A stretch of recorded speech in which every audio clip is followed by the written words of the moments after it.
2017 போட 9 வருஷம் ஆகுது. 9 வருஷம் பனை விதை போட்டுட்ருக்கோம். 9 வருஷமாக போட்டுட்ருக்கோம். அதுக்கு முன்னாடிலாம் வேறு மரக்கன்றுகள் நடுறது. ஆமாம், பனை விதை போடணும். திடீர்னு எப்படி தோணுச்சு ஐயா உங்களுக்கு இந்த பனை விதை போடணும், இந்த மரக்கன்று நடுறது எப்படி உங்கள் ஐடியா வந்து? ஏன்னா ஊரில் எல்லாமே மரங்கள் இருக்குது தெரியல, மரங்கள் எல்லா இடத்துலையுமே இருக்குது. ஏன் மரம் நடணுன்ற எண்ணம் எதனால் இந்த ஐடியா வந்துச்சு? சுருக்கமாக சொல்கிறேங்க, நாட்டில் முக்கியமான பிரச்சனை இந்த சுற்றுச்சூழல் பிரச்சனை. எதிர்காலத்தில் உங்களுக்கு வந்து காற்று, சுத்தமான காற்று கிடைக்காது போதுங்களா. ஆக்சிஜன் குறைபாடு இருக்கும்.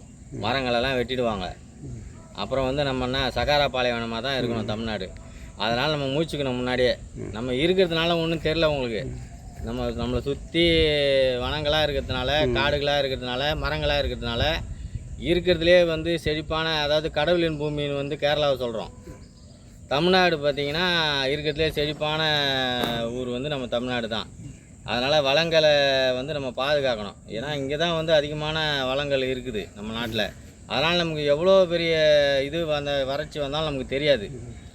ஸோ அதனால் அதை பாதுகாக்கணும். எதிர்காலத்தில் வந்து நிலத்தடி நீர் குறைஞ்சி போயிடும், என்ன காற்று அசுத்தமாகிடும். இதெல்லாம் வந்து முன்னாடியே நாங்கள் வந்து முன்னெச்சரிக்கையாக வந்து விழிப்புணர்வு ஏற்படுத்தணுன்றதுக்காக தான் இப்படி ஒரு சங்கமாக ஆரம்பித்து ஒவ்வொன்றா விழிப்புணர்வு ஏற்படுத்திட்டு வரோம்.